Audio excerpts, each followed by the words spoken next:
Maunlad na Pilipino. Pagtalakay sa iba't ibang pamamaraan sa kaunlaran ng kabuhayan. Maunlad na Pilipino sa 702 DZAS Radyo TV. Agapay ng Sambayanan. Ako po si Ginoong Jose Obligasyon ng Joros Farm. Matatagpuan po sa Purok number 5, Ligao City, Albay. Makinig po kayo sa Maunlad na Pilipino radio program ng Department of Agriculture dito lamang sa 702 DZAS. Suportahan po natin ang magsasakang Pilipino at mangingisda. Ella Arsiaga. Para sa Maunlad na Pilipino sa 702 DZAS FEBC Radyo TV. Agapay ng Sambayanan. Gumigising ng maaga, panibagong hamon sa'kin ng araw na to. Magsusumikap at nangangarap para lamang sa inyo. Magandang araw mga ka-agri, ito po ulit ang Maunlad na Pilipino. We're so happy na makasama kayo ulit dahil hatid po namin sa inyo ang mga kaalaman, balita at talakayan na tungkol o iikot sa sektor ng agrikultura. O sinong excited po sa inyo dyan? Pero bago po ang lahat, tayo po muna ay syempre mananalangin. Panginoon, tulungan mo po kami tanggapin ang mga bagay na hindi po namin kayang baguhin. Bigyan mo po kami ng lakas na pakawalan ang sakit, galit at panghihinayang. Lord, punuin po ninyo ang mga puso ng kapayapaan at tiwala na may mas mabuti kang plano para sa amin. Lord, turuan mo po kami magpatuloy ng may pag-asa at pagmamahal. Para po sa programa na ito, Lord, tinataas din po namin ng simula, kabuuan at hanggang lapag po ng Maunlad na Pilipino. Ito po ang aming dalangin sa inyong matamis sa pangalan. Amen. At para sa salita ng karunungan, sa lahat ng bagay, alalahanin ang kabutihan. Magandang umaga po. Isa pong kabutihan na tayo'y ginising ni Lord sa araw na ito. Thank you so much, Lord. Nagpapakilala lang po ako. Ako po si Ella Arsiaga. Ngayon po yung araw ng Sabado, ikalabing isa sa buwan ng Oktubre, taong 2025. Welcome po sa Season 7, Episode 41 ng Maunlad na Pilipino dito sa 702 DZAS FEBC Radio TV, Agapay ng Sambayanan. And of course, mga kakatune in pa lamang po. Once again, accessible po tayo via online streaming ng DZAS.FEBC Philippines. DZAS.FEBC.ph. Yan. Try nyo nga po. Baka may access po kayo sa internet or pwede nyo pong itest yung natin doon, yung player po online or doon po sa ating official website. Ganyan din po sa Facebook, sa 702 DZAS FEBC Radio TV Facebook page, and of course sa talapihitang 702 sa AM band. At with all that, yan, nais po naming bigyan ng puwang ating mga listeners na nag-iwan ng kanilang mga mensahe at mga pabati. Una na nga po dyan si Ma'am Helen Arellano. Good morning po, Maunlad na Pilipino. Tunay na pag may pagmamahal sa lupa, nakaugat na yan. Talaga yung love sa pagsasaka, di mawawala. Salute po sa inyo. Ayun po sa ating guest po ito last week. I believe meron kayong aabangan. So, antayin pa po yung natin dyan, yung mga future announcements natin with regards po sa episode na ito. But thank you so much po, Ma'am Helen, sa inyong insight po sa ating previous guest. So, dun sa mga hindi po nakaabot, ay pwede nyo pong balikan ito sa ating playlist, courtesy po ng ating station Facebook page sa 702 DZAS. At mula po kay Sir JB Estrada, kababayan ko yan, si Teminda, yan nga po, no? Kalapit bayan namin, taga-Kantilan naman kami, sa Diyos ang papuri. Thank you so much po, Sir JB. Siguro napalingon si Sir JB, sabi niya talaga, uy, kababayan ko yan si Teminda. Ganon. Para extra po yung energy ko ngayong umaga na to, no? At gayon din po, nais namin batiin si Sir Epifanio Salvador. Good morning, share na po while listening on PM Radio. Thank you so much, Sir Epifanio Salvador. I do hope makita ko kayo sometime in the future. Like, for example, sa anniversary meetups po natin. We try our best to meet with our listeners while we also parang provide some agricultural parang mga, sabihin na nating merch, no? Parang yun yung mga sinasabi nila pag kami mga pinapamigay na mga items, yung mga merch. Pero hindi po namin yung binibenta. Yun po ay libre, yun po ay binibigay namin, mga until supplies last. Pero yun nga po, every year po and coinciding sa anibersaryo po ng ating station. So, some of these days, we do hope na ma-meet po namin kayo and makilala ito mga individual na nag-iiwan ng kanilang suporta sa ating programa. Thank you po for sharing our episode. Mula po kay Ma'am Felicidad Kaidik Madritejo sa Espiritu. Good morning po, Lord. Thank you po for a beautiful morning. Every gising is a blessing. Yan. Ano po tayo, no? Nakakatuwa po yung mga ganitong mga mensahe. We get to be reminded. Thank you so much po, ma'am, sa inyong mensahe. Mula naman kay Ma'am Jennifer Arile Cristalino sa Tingin. Good morning po. Bless po. Listening from Occidental Mindoro. Taga Occidental Mindoro pala kayo, ma'am. Hindi ko sure kung naano ko na to before. Pero ayun po, greetings po sa inyo dyan and sa lahat po ng mga taga-Occidental Mindoro. Ang mother side ko po ay from Oriental Mindoro. Mula po kay Sir Ronald Young, have a good and blessed Saturday morning, everyone. Gayon din, bumabati si Ma'am Liwayway Atienza, Rita Tiamsin, Evangeline Manggubat na nakikinig from Kalumpit, Bulacan. Eduardo Casas, good morning, Kaagapay. Yan, mula po kay, may katuloy pa pala yung kay Ma'am, Felicidad. Blessed morning, Ma'am Ella, at sa lahat ng listeners ng Maulad na Pilipino. Gayon din po kay Ma'am Dulce Alicante. Good morning, Miss Ella, at sa ating mga magsasaka at mangingisda. God bless po. Meron pa ba kami na miss out? Si Ma'am Nora Cancela. Yan, good morning. Blessed Saturday po, Maulad na Pilipino. Ayun. At ito pa, si Ma'am Leonida Tela sa Cadarubio. Good Saturday morning po, Ma'am Ella Arsiaga, at sa lahat ng listeners ng Maulad na Pilipino. Happy birthday po sa aking anak today. Ayan, kay Sean Rubio. Happy birthday. And para po sa umagang ito, nais po namin sa inyo, no? Ipabahagi. Kumbaga, i-share. Ayan, i-share. I think i-share yung nais kong sabihin salita para sa umagang ito kung saan itatampok po natin ang kwento ng isang pamilya sa agrikultura. Para sa tibay ng pamilya, tatag ng sakahan, makasama po natin ang owner ng Joros Farm sa Barangay Tinampo, Ligaw. Sa Region 5 po sila, no? And of course, si Sir Joe, obligasyon po yan. Hi, Sir Joe! Thank you so much po sa pagpapaunlak sa amin. And of course, kay Ma'am Gumamela, Celes Beharin Rosas para po sa bahaging ito ng ating programa at koordinasyon po. And thank you so much po kay na Sir Tano and Sir Paul for accommodating them while they're here in Quezon City during yung time na may mga typhoons. And I hope that everybody is safe. Thank you so much for your assistance and prayers din po pala kay Kuya Tano. Kasamahan po namin siya sa opisina na naalala ko tuloy, no? Kasi parang siya ngayon nag-assist sa amin para po sa guest natin ngayong umaga na recently po ay na-ospital.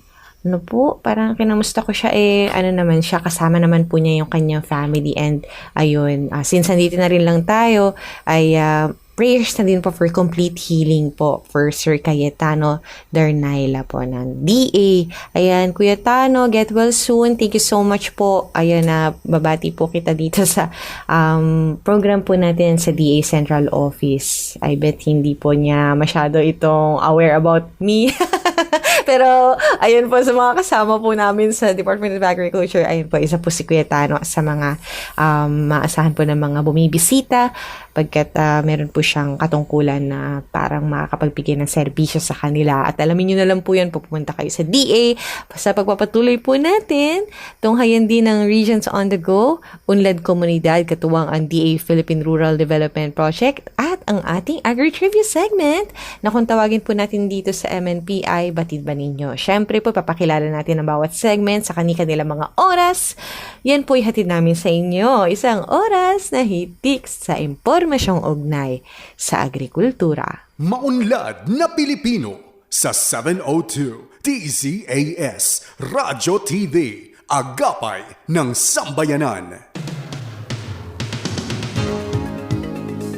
At ngayon narito naman ang ating mga kasamahang farmcasters para sa Regions on the Go. Magandang umaga. Ako si Rene Grosbe, nag-uulat mula sa Reyong Ilocos. Higit 500 ang bilang ng mga nagsipagtapos sa School on the Air on Masagana Rice Industry Development Program sa mass graduation na sinagawa sa Calasiao, Pangasinan nitong September 19, 2025. Sinagawa ng Agricultural Training Institute Regional Training Center, katuwang ang Department of Agriculture ng Ilocos. Ang SOA MRIDP ay 3 buwang programa sa papawid kasama ang mga magsasaka ng palay sa buong region ay naglalayong mapalawak ang kaalaman tungkol sa 4 na saklaw ng MRIDP habang pinapalawig ang kaalaman tungkol sa mga iba pang teknolohiya sa pagtatanim ng palay. Sa kanyang mensahe bilang panauhing pangdangal, binigyang diin ni kalihim ng kagawaran ng pagsasaka Francisco Chu Laurel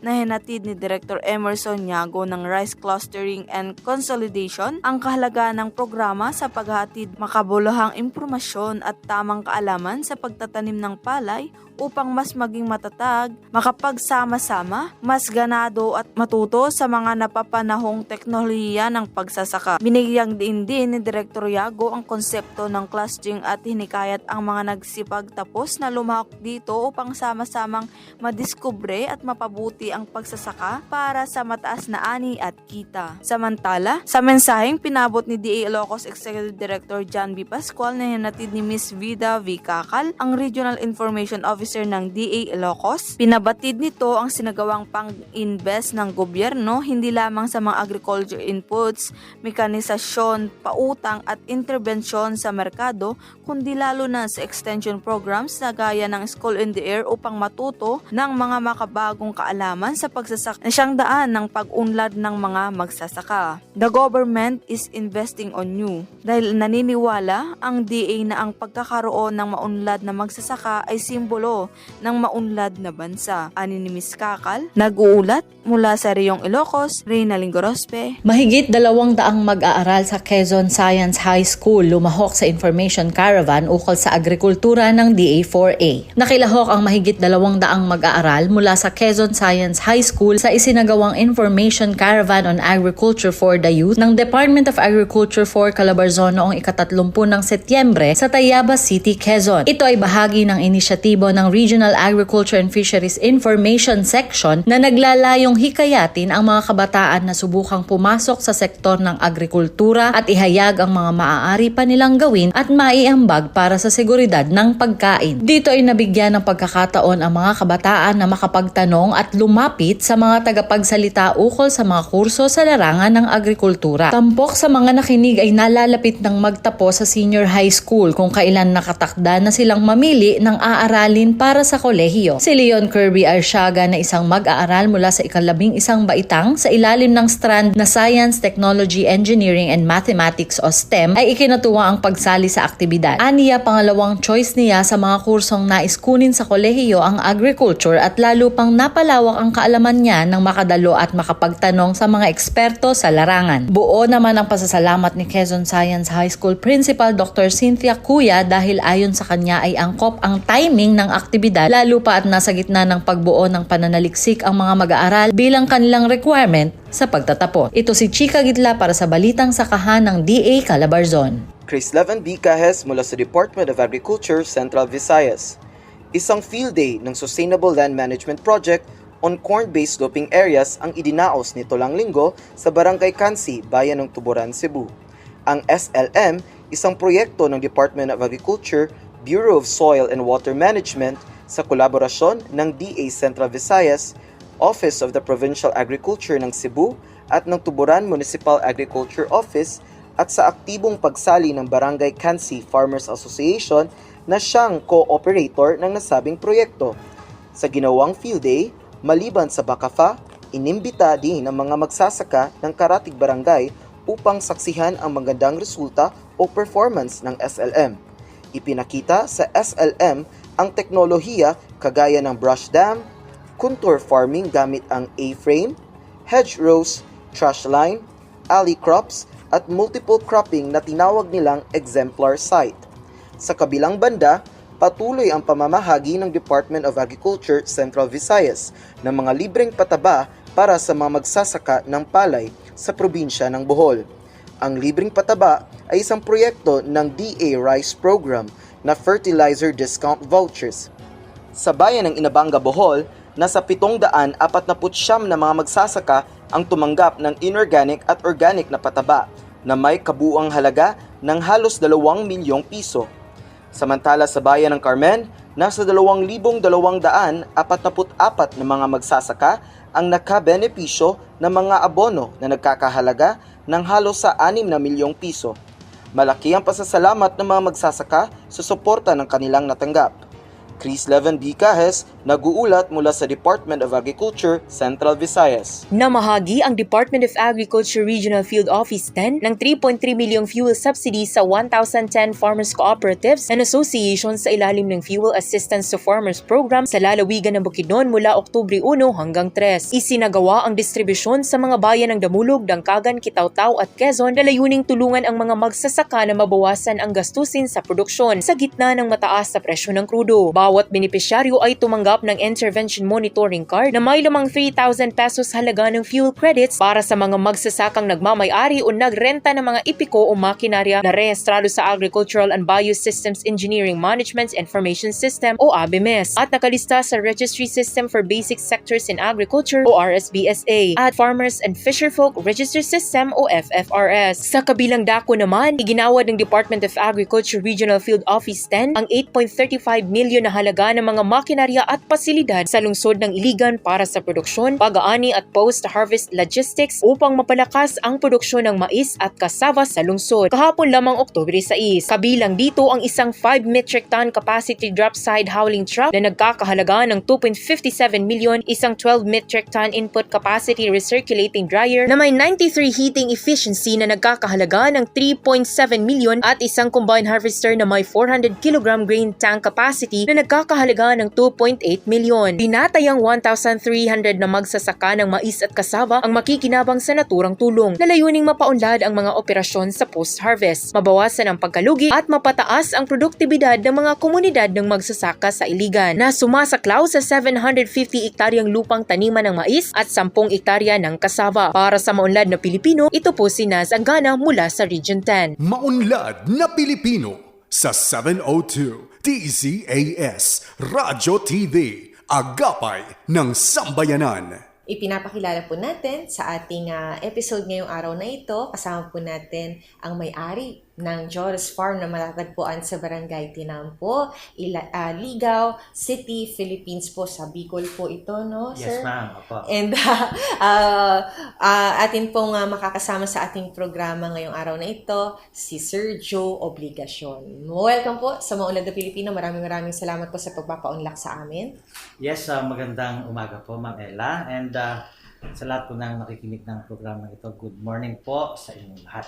Ayun, we are so happy, Sir Joe, kasi and also shout out din po sa mga kasamahan natin sa DA Agriculture and Fisheries Information Division ng DA Central Office, kina Mamela Beharin Rosas, na katuwang din po natin sa ating pag-produce din po ng storya na ito, hindi lamang dito sa platform natin ngayon, Sir Joe, but also dun sa official publication po ng DA Central Office, which is UAG Trends. So, para lang makilala pa po tayo, kasi of course, tayo po hindi nabaguhan sa pag-guest po sa mga programs natin, especially sa Bicol Region. Hello din po pala kay Ma'am Love, atin pong Information Officer po sa Regional Agriculture and Fisheries Information Section ng DA Regional Field Office 5. Ayan ang para clear and parang alam nyo po kung saan kayo lalapit, like sina Sir Joe siguro for partnerships and collaborations.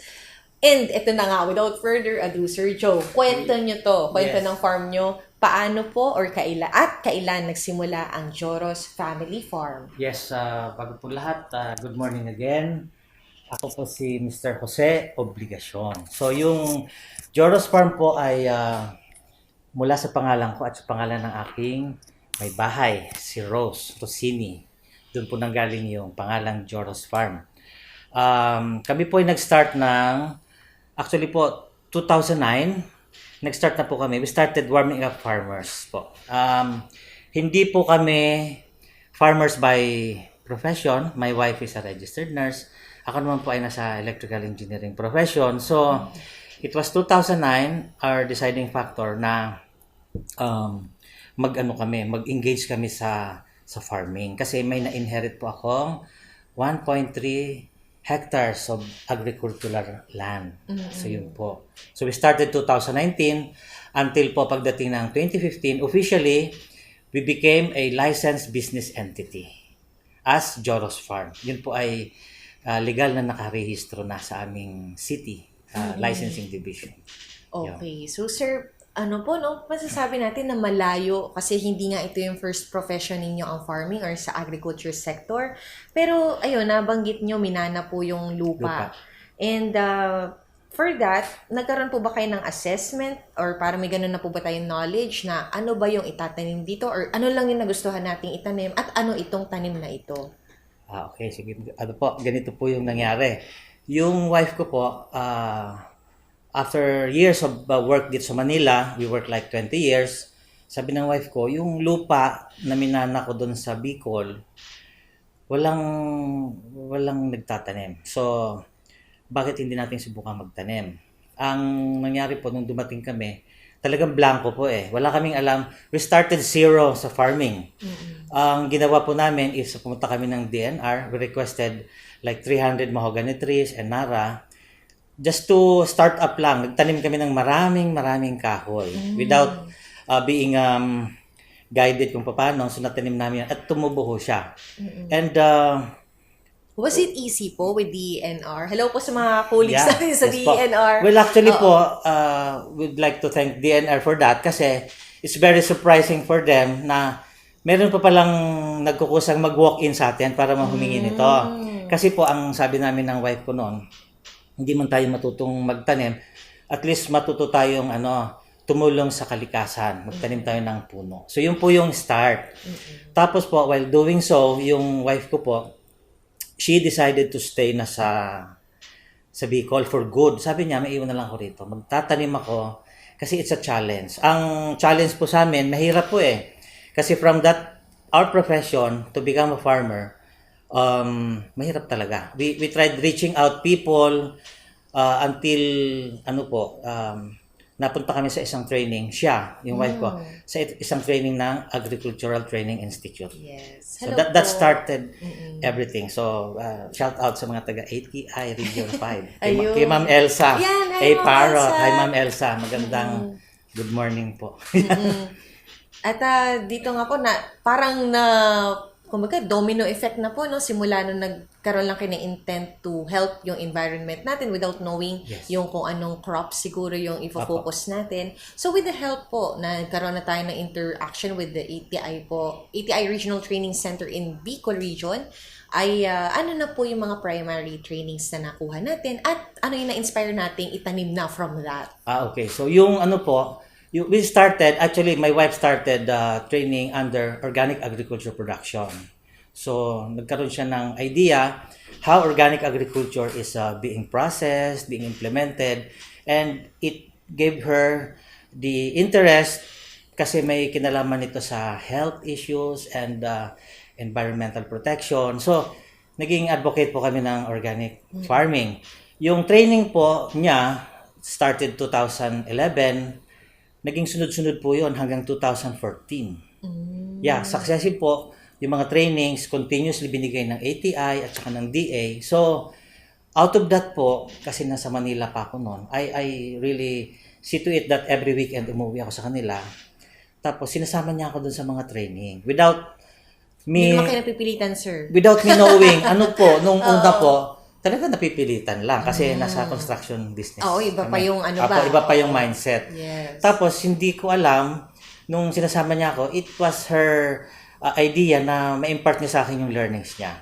So, I appreciate that during every after training, kahit nakatayo lang ako, binibigyan ako ng certificate ng DA. Sabi ko, wow. Yun.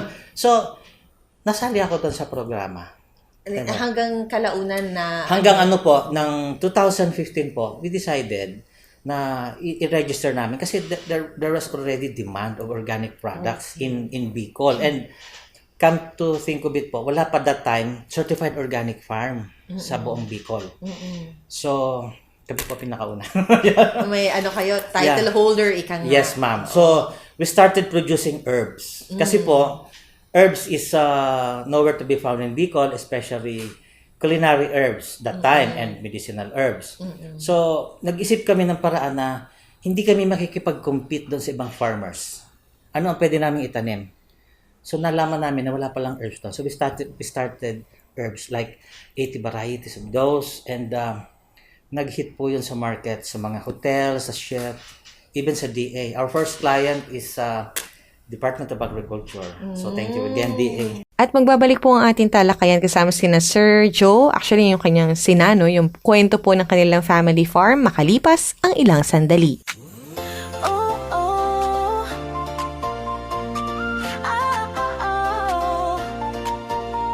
Hindi madali ang landas ng organiko, pero sa dulo nito, tagumpay ang nakatago. Buhay ng magsasaka, konsumer ay pinapahalagahan para sa kinabukasan. Huwag tayong ihinto sa OA.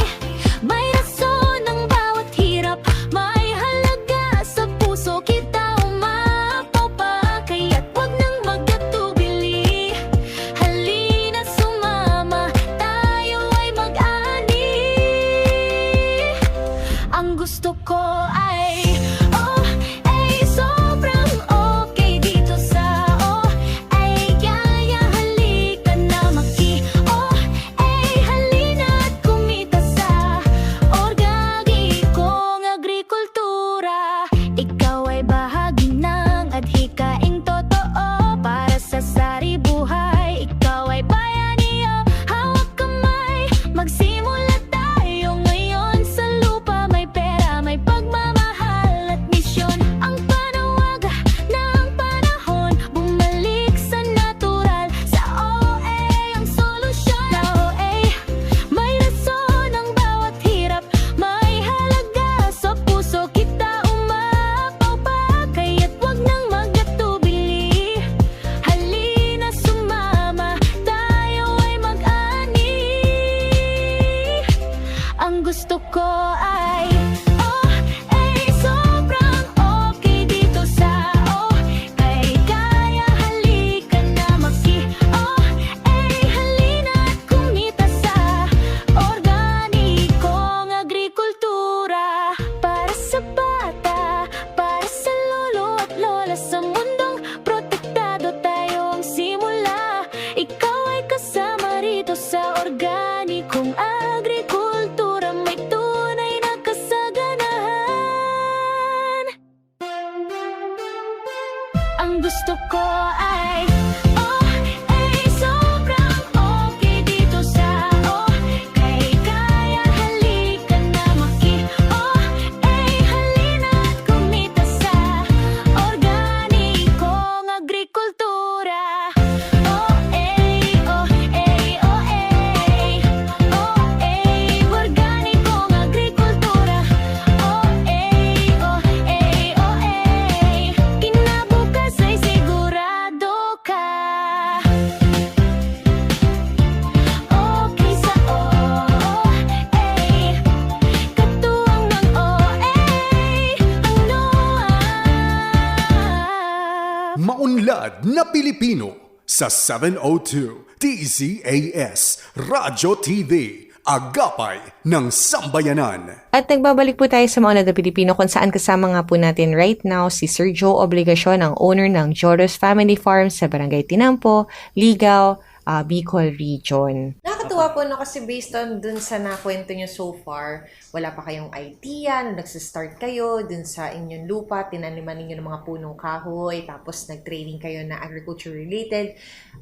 Sa mga nakikinig po natin siguro isang impression din na nakuha ko dito sa sinishare niyo Sir Joe so far is that parang willing tumaya po ang mga government agencies natin sa inyo as long as nagpapakita kayo ng interest ninyo to join and to participate in the trainings. Yan. Kasi kung hindi kayo magta-tap din, parang hindi din nakaka-penetrate sa gusto nyo mangyari yung ating mga health na which is always right. Nakakatawa lang kasi parang sabi nyo nga kanina, parang joking lang po siguro, no? Parang light to take it a bit lightly. Parang tumayo ka lang, ay may nauwi ka. Yes. Actually po. So, di ba, parang hindi mo not knowing na eventually, parang it would be in the long run na makakatulong sa'yo talaga. So, kami po, ganito po yun. Yung pag-start talaga ng farming, it's very hard for us. Kasi po, financially, we started zero. Yung mga earnings namin from Manila, we started investing doon sa farm. Out of scratch. And we were not able to get support from the neighborhood. Wala po talaga si stranger kami. So, we see to it that for every challenge na tinatanggap namin, halimbawa may mga negative sides, tinitingnan namin kung paano mo overcome yon. So that's how we acquire milestones out of that mga downfall. So nakita po ng DA yung pagpupursige nun. We did not manifest anything from them except the training. So doon lang namin na-appreciate na hindi pala sayang yung pagsisikap ng Department of Agriculture doon sa mga training. Kasi may mga kababayan tayo, just to attend training lang for the certificate. Out of that, wala na. Lang. Yes. But kami po, to be honest, doon lang kami nag-concentrate sa organic agriculture until now. So, that's it. We make most out of it. Hindi sayang yung training ng DA and sabi nga natin, seryosohin natin doon sa mga nag-a-attend. It's not really for that certificate lang. You will earn something. Tapos, we're very thankful kasi ang DA, meron silang eye for potential farmer leaders. And spokesperson and trainers. Magagaling yung mga taga ATI po ng kumbaga sa panabong magaling mga liskis po. Yes po. Nako, mga terminologies po natin na related po sa no. Anyway, Sir Joe, naalala ko lang kasi parang you mentioned 20 years either si Ma'am Ross Hini po ba or yes, kayo po in the corporate or yung previous we're po? both. Yes. Oh, parehas. Opo. Here in Manila. Opo. Parang naisip ko lang itanong sa inyo, didn't you wish you did agriculture or parang pumasok kayo in agriculture sooner? Actually po, ganito po yan. Everything, kaming mag-asawa, naniniwala kami, everything has its own purpose. Noong 2009 po, my wife got a severe asthma dito sa Manila. So, she has to settle somewhere else na walang pollutant. The only thing we had is the farm area na wala, it's zero. So, nag-settle kami doon. We started small bahay kubo for that. So, just after 2 weeks, the day after dumating kami, nawala yung asthma niya. Sabi niya, I'll be staying here for good. Umuwi na kayo lahat. Solo na lang ako rito. Bahala kayo. Kasi gusto niya, everybody wants to live. So, ang nangyari po, nakumbinsin niya yung bunso na doon na tumira. I ended up 3 of my sons with me here in Manila. But every year, since puro sila lalaki, they look for their mom. So, on the next year, 2010, umuwi yung panganay. 2011, umuwi yung third son ko. Yung second son was left here to finish his college. So you have 3 sons? 4 sons. 4 sons po. So, ayun na nga po, pumapasok na tayo dun sa members of the family, sir. Nag-venture tayo sa herbs and may element din talaga dito na gusto nating i-fulfill yung parang, yun nga kay Ma'am Ross na yes, dun sa asthma niya. Health. Yes.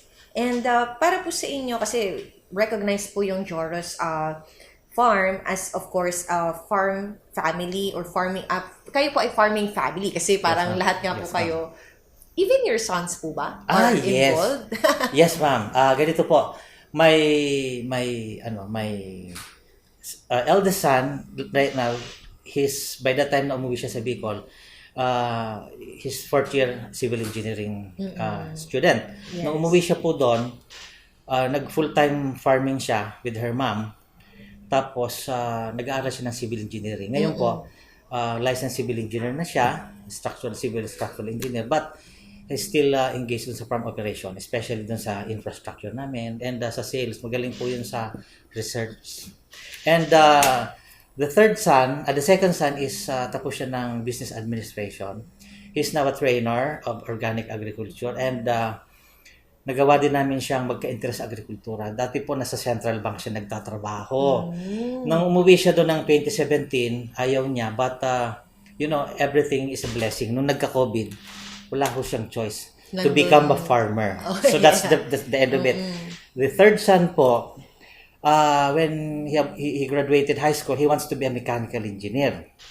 Ngayon, nag-isip kami ni Mrs. ko, sino yung magtutuloy ng farm later. Sabi namin doon sa third son namin, you could be an engineer, but you could also get involved with agriculture. So, nag-take po siya ng agricultural and biosystems engineer sa Bicol University. Fortunately, 2 months after his graduation, pumasa siya sa board exam. He's a licensed biosystem engineer na po siya. At special thanks po sa ating AG Trends team sa coordination po for this one ni Ma'am Gumamela Celes Beharin Rosas. Thank you so much, Mela, for coordinating po sina Sir Joe and including them over sa ating broadcast version. Abangan po yung kanilang mga related publications po. AgiTrends is the official newsletter po ng DA Central Office. So, watch out po sa magiging feature din po about sa family ni, or sa life, sa farm ni Sir Joe, Obligasyon. And for this morning, nakasama nga po natin si Sir Joe, Obligasyon, ang owner ng Joros Farm sa Barangay Tinampo, Ligaw, Bicol Region. Thank you so much po sa inyong panahon. Maunlad na Pilipino sa 702 DZAS Radyo TV, Agapay ng Sambayanan. Magandang araw po ulit mga kababayan, ito ang Usapang APA. Noong nakaraang episode, narinig natin kung ano ang APA Project o Adapting Philippine Agriculture to Climate Change. Muli, ang APA Project ay isang inisyatiba ng Department of Agriculture, Department of Science and Technology, Philippine Atmospheric, Geophysical and Astronomical Services Administration o DOST Pag-asa at Food and Agriculture Organization or FAO sa tulong ng Green Climate Fund. Sinimulan nito noong 2024 at tatagal hanggang 2030 na layuning patatagin ang sektor ng agrikultura at kabuhayan ng mga magsasaka sa harap ng nagbabagong klima. Ipapatupad ang proyekto sa 9 na probinsya sa 5 rehiyon: Apayao, Kalinga, Ifugao o Cordillera Administrative Region, Isabela, Cagayan para sa Region 2, Camarines Norte, Camarines Sur para sa Region 5, Bukidnon para sa Region 10, at Cotabato para sa Region 12. Ngayong araw, ating pakinggan kung bakit ito mahalaga. Dahil ramdam na po natin ang epekto ng climate change o ng nagbabagong klima gaya ng pagbabago sa pattern ng ulan, mas matinding tagtuyot at pagbaha, at mas malakas o malakas na bagyo na nagdudulot ng pagkasira ng ani at kabuhayan ng ating mga magsasaka. Sa ilalim ng APA Project, matutulungan ang mga magsasaka na makapagdesisyon gamit ang tamang impormasyon ukol sa panahon at klima mula sa Department of Science and Technology and Philippine Atmospheric, Geophysical and Astronomical Services Administration o DOST Pag-asa. Sa gayon, magagamit nila ito sa pang-araw-araw na pagpaplano sa bukid para maiwasan ang pagkasira ng ani at masiguro ang kanilang kita sa gitna ng mga kalamidad. Kaakibat nito, patuloy ang kagawaran ng pagsasaka sa pagbibigay ng mga kaalaman, teknolohiya at suportang pambukid gaya ng paggamit ng tamang binhi, pamamahala ng tubig, at iba pang mga tinatawag na climate resilient agriculture practices na ipapaliwanag natin sa mga susunod na pagsasahimpapawid. Binibigyan diin ng APA Project ang partisipasyon ng mga vulnerableng sektor gaya ng mga kababaihan, kabataan at mga katutubo upang pantay-pantay na magtulungan o matulungan ang lahat ng sektor sa agrikultura. Ugaliing makinig sa Usapang APA. Special thanks to APA, National Project Management Office, DA Field Operations Service, DA Agriculture and Fisheries Information Division, DA Regional Agriculture and Fisheries Information Section, DA Climate Resilient Agriculture Office, DA Adaptation and Mitigation Initiative in Agriculture, Food and Agriculture Organization of the United Nations, Department of Science and Technology, Philippine Atmospheric, Geophysical, and Astronomical Services Administration or DOST Pag-asa, Green Climate Fund. Maunlad na Pilipino sa 702 DZAS Radyo TV, Agapay ng Sambayanan. At para naman sa bahaging ito, narito ang Unad Komunidad. Katuwang po natin dito ang Philippine Rural Development Project. Special thanks po kina Ma'am Julie Ace Brandon Arbaraw at Sir Roniel Tamayo. Tama ba ako ng iyong apelido, Sir Roniel? Opo, syempre. Kasamahan po namin sila sa PRDP. Thank you so much para sa umagang ito. Hatid ng PSO North Luzon ang ating UK.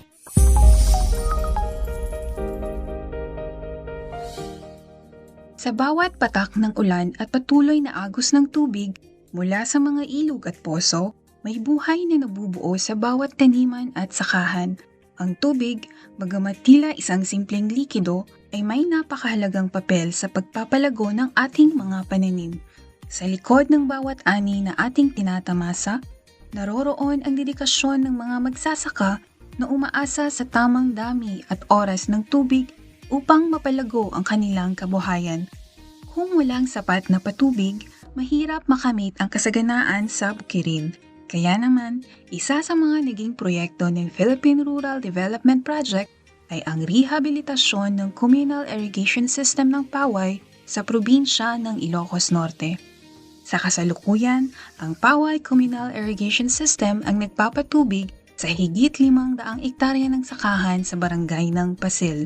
Ingka ko nga mo ti nagtaltalon iti barangay me.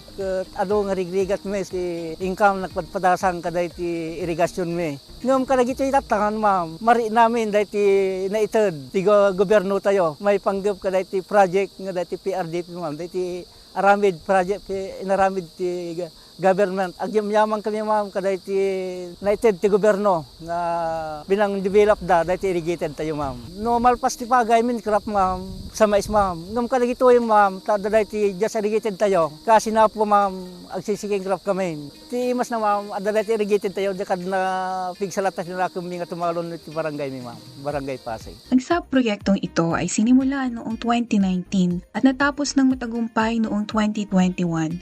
Sa tulong na pinansyal na suporta mula sa World Bank na nagkakahalaga ng higit sa 136 na milyon, naging posible ang rehabilitasyon ng Paway Communal Irrigation System. Hanggang ngayon, patuloy itong nagsisilbi sa mga magsasaka ng Barangay Pasil at nagsisigurado ng masaganang ani sa buong bayan ng Paway, Ilocos Norte. At abangan pa ang inihandang bahagi ng DAPRDP. Once again, thank you so much po Ma'am Julie and Sir Roniel. Tutok lamang sa Unlad Komunidad dito pa rin sa Maunlad na Pilipino 702 DZAS. Maunlad na Pilipino sa 702 DZAS Radyo TV, Agapay ng Sambayanan. At hatid po sa atin ni Binibining Ira Cruz ang ating Agri-Trivia segment na tungkol po sa AMAF na kagaganap lamang. Magandang Sabado mga ka-agri! Narito na naman tayo sa ating Agri-Trivia segment, ang Batid Ba Ninyo? Batid ba ninyo na ang Pilipinas ay muling naging sentro ng ugnayang agrikultural sa rehiyon sa pamamagitan ng matagumpay na pag-host ng 47th Meeting of the ASEAN Ministers on Agriculture and Forestry o AMAF na ginanap sa Conrad, Manila nitoong September 29 hanggang October 3, 2025. Pinangunahan ito ng Department of Agriculture sa pangunguna ni Kalihim Francisco Chu Laurel Jr. kasama ang mga ministro ng agrikultura mula sa mga bansang kasapi ng ASEAN na ngayon ay kasama na ang bansang Timor-Leste. Layunin ng pagpupulong na pagtibayin ang mga hakbang tungo sa matatag, makabago at sustenableng sektor ng agrikultura sa buong rehiyon. Sa pulong na ito, tinalakay ang mga isyong may kinalaman sa food security, climate resilience, digital agriculture at regional cooperation. Isa sa mga tampok na kinalabasan ng pagpupulong ay ang revised ASEAN-Japan Midori Cooperation Plan na layuning isulong ang inobasyon at kalikasan sa agrikultura. Ipinakita rin ng Pilipinas ang pagiging mapagkalingang tagapangulo at kasangga sa pagkain at kabuhayan bilang patunay ng ating dedikasyon na palakasin ang ugnayan ng mga bansang ASEAN at kanilang mga plus 3 partners, ang China, Japan at South Korea para sa mas produktibo at ligtas na regional na food system. Sa pamamagitan ng pagtutulungan, kaalaman at teknolohiya, pinagtitibay ng ASEAN ang adhikaing food security for all through unity and sustainability. Ang AMAF ay taunang pagpupulong ng mga ministro ng agrikultura at kagubatan mula sa mga kasaping bansa ng Association of Southeast Asian Nations o ASEAN. Layunin nitong palakasin ang kooperasyon sa agrikultura, fisheries, forestry at food security upang matiyak ang masaganang supply ng pagkain at matatag na kabuhayan sa buong rehiyon. Muli, ito po si Ira Cruz at iyan po ang ating Agri-Trivia segment, Ang Batid Ba Ninyo? Maunlad na Pilipino sa 702 DZAS Radyo TV, Agapay ng Sambayanan. At para po sa buwan ng Oktubre, marami po tayong mga commemorations, celebrations, at isa na nga po dyan ang ating komemorasyon, no? Ng ating Indigenous Peoples Month at IPRA. Para po yan sa ating mga kababayang katutubo. Ang kanilang tema po sa taon na ito ay Weaving Culture, Enriching Future, Empowering po ang Indigenous communities as bedrock of sustainable development. So, sa mga meron pong mga kakilala, ayan po, kinikilala pong Oktubre bilang Indigenous Peoples Month at IPRA Commemoration 28. Yun po yung nakalagay sa kanilang promotional materials. Yun din po. At alam nyo ba, yung Oktubre din po ay Livestock Month din po. Wala pa kaming information masyado. Pero I think sa darating na Lunes, meron silang pagbubukas na programa. So, shout out na lang po sa ating dating kasamahan dito sa programa, si Ma'am Imari Vergara. Isa sa mga punong abala po ng nalalapit na pagbubukas na Livestock Month, along with all the livestock people po. Good morning po sa inyo.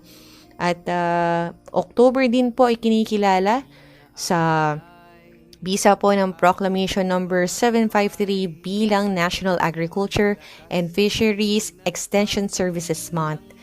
Ayan po. At ang ahensya po na kumbaga kadikit nito ay maaari nyo pong puntahan for more information ang Agricultural Training Institute. Yan ang ating mga tagapaghatid po ng ating extension services. Maligayang pagbati po sa buwan ng National Agriculture and Fisheries Extension Services. And of course, meron din po tayong bidang consumer sa bagong Pilipinas. Ang ating Consumer Welfare Month, isa naman po tayo dito, ang Department of Agriculture ng Department of Trade and Industry, para po sa pagkilalang ito sa buwan din po ng Oktubre. At gayon din po ang same, ang dami po, no? For this year, meron din po for October ang ating cooperatives.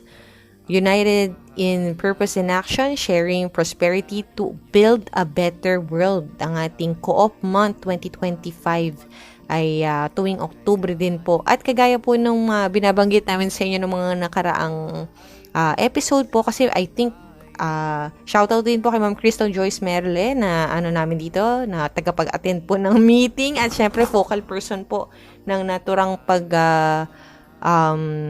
diriwang ang 36th National Statistics Month, accelerating the SDG pace of progress, mobilizing data for all. Yan po no sa ating mga kasamahan sa Philippine Statistics Authority. Pagbati rin po once again sa 36th National Statistics Month. At meron pa po for next week, isa po sa mga pinaka-highlight ng Oktubre para po sa Department of Agriculture and para sa buong bansa because ito ay tungkol sa tama kayo. Sa pagkain, syempre, ang ika-16 po ng Oktubre ay laan bilang World Food Day. Yan, at para sa taong ito, syempre, hand in hand for better foods and better future. Yan po, no? Abangan po ang October 16 na main activity. Thank you so much po sa mga bumubuo ng programa na ito sa pag-oorganisa at pag-anyaya po ulit.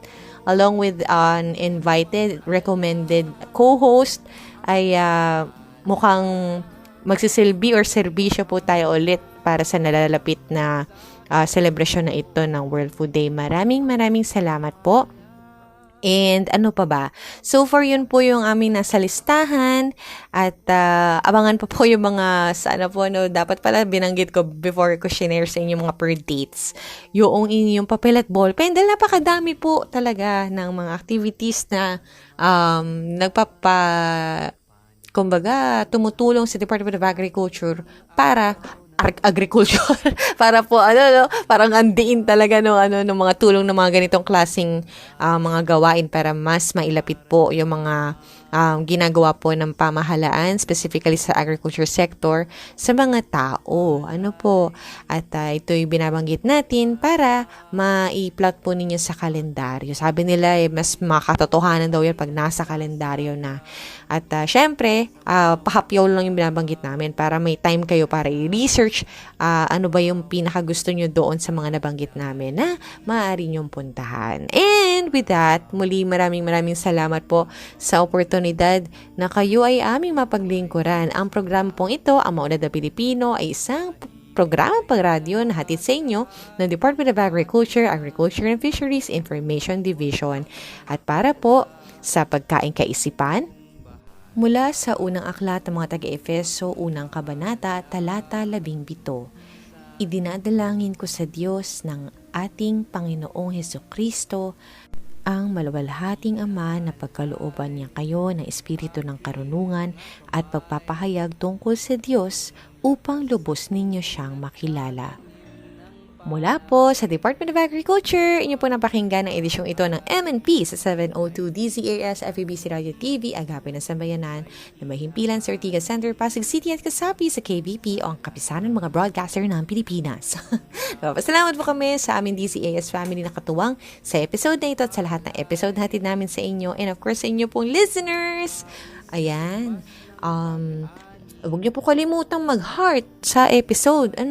At kung hindi pa kayo nakapag-comment, now is the chance. Thank you so much po.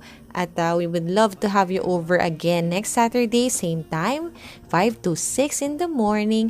And of course, mga kasama po ng programang ito sa lahat po ng mga tumulong, nag-contribute, lahat po, kilala nyo po kung sino kayo, hindi ko po kayo maisa-isa due to limited time. Kasama po syempre si Ma'am Ira Cruz. Ito po ang maunlad na Pilipino hanggang sa muli po, magtanim ng pangarap, mag-ani ng tagumpay para sa masaganang bagong Pilipinas. Mga ka-agri, ako po si Ella Arsiaga, nagsasabing, enjoy the rest of the weekend! Maunlad na Pilipino sa 702 DZAS Radyo TV, Agapay ng Sambayanan.